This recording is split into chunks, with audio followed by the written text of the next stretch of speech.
Magandang araw sa inyo lahat. Magandang araw sa ating mga kamag-aral, sa ating mga guro, at gayon din sa ating mga brother. Wikang pambansa, mula palit hanggang sa buong bansa. Wika. Marami ng panahon, oras, ang nagdaan sa ating buhay, sa bawat nilalang at sa buhay ng buong mundo, sa mundong ating pinagalaman. Sa bawat oras ba na lumipas na iyon, minsan bang naisip na natin, saan nga ba nanggaling ang wika? At nga ba ang kahalagahan ng wika? Kung akong tatanungin, ang wika ay hindi lamang basta isang salita na binigyan ng mahulugan. Ito ay 4 na letra may malawak na ibig sabihin para sa ating lahat. Maaaring ito ay hindi lamang isang elemento na nilikha ng Diyos para sa atin upang tayo makipagtalastasan. Ang wika rin ang nagiging ugnayan kung paano tayo makipagtransformasyon, makipag-usap sa iba't ibang tao, at hindi lamang yan sa ating bansa, gayon din sa labas at sa loob ng ating bayan. Ang wika ay pinagugatan ng maraming lipunan. Ang wika ang naging tulay kung paano unlad ang ating ekonomiya, edukasyon, at ating buhay. Ang wika ay hindi lamang ginagamit sa isang lugar.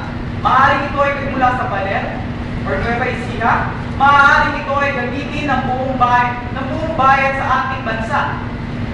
Ang wika ay maaari natin dapatan ng iba't ibang lugar. Double para sa salitang walang hanggan. Hindi tulad nating mga tao, tayo mula nang tayo panganak sa mundong ito, nagkakaroon ng limitasyon sa pagtakbo ng panahon.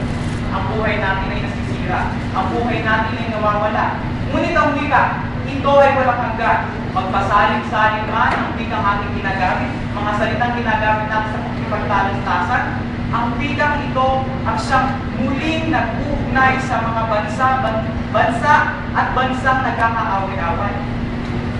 Pangalawa, ang letrang I. Maaari nating lapatan ang letrang I sa salitang ilaw. Ang ilaw. Kung halimbawang ikaw ay gagamit ng isang ilaw, ang ilaw ba iyon ilalagay mo sa ilalim ng mesa o gagamitin mo ito at ilalagay mo sa ibabaw ng mesa upang matanglawan ang buong tahanan? Tama. Upang magamit natin sa maayos na pamamaraan ang wikang ito, kailangan natin ipatong sa lamesa upang sa gayon ang mga kapwa-tao natin ay maunawaan kung anumang wika ang ating iniligtas. Ikatlo, ang letrang K.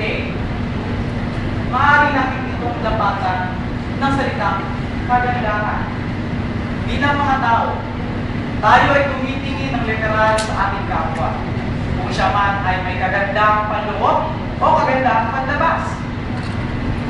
Kung ating titingnan ang ating wika sa panlabas na anyo, maaaring masasabi natin na meron tayong mga wikang balban, mga kolokyan, mga lalawigan din, at kung ano-ano pang wikang ginagamit natin. Tama? Ngunit, kung titingnan natin na ang wika at gagamitin natin ito bilang isang magandang halimbawa sa ating lahat, magkakaroon tayo ng katalinuhan.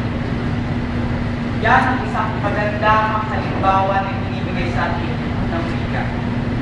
Pang-apat, ang salita A or ayos. Diba? Ang wika ay mayroon din ayos. Kung ito ay gagamitin natin sa ating pang-araw-araw na buhay, may aayos nito ang ating sarili. May aayos nito ang ating pamumuhay kasama ng kapwa. Kung tayo ay mga tao walang nagawa, maaari ba natin sabihin na ang wika ay ginagamit natin ng maayos? Maaari ba natin sabihin na ang wika ay siyang nagiging dahilan kung bakit tayo maaaring humarap sa maraming tao? Tandaan po natin, wikang pambansa mula Baler hanggang sa buong bansa ay napakahalaga, napakabuti, at napakaraming layunin na kalakip ay karagdagang responsibilidad para sa ating lahat.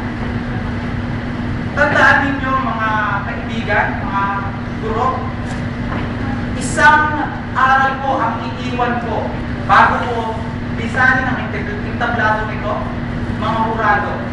Ang aral po nito ay tinuro sa akin ng aking guro na ang wika ay tulad ng isang patalim na kung gagamitin mo ng maayos at maganda, mag-aani ka ng magandang prutas. Ngunit, tulad ng isang patalim, kung gagamitin mo ito sa masamang paraan, masama rin ang ilubukan nito. Maraming salamat po sa inyong pakikinig. Paalam.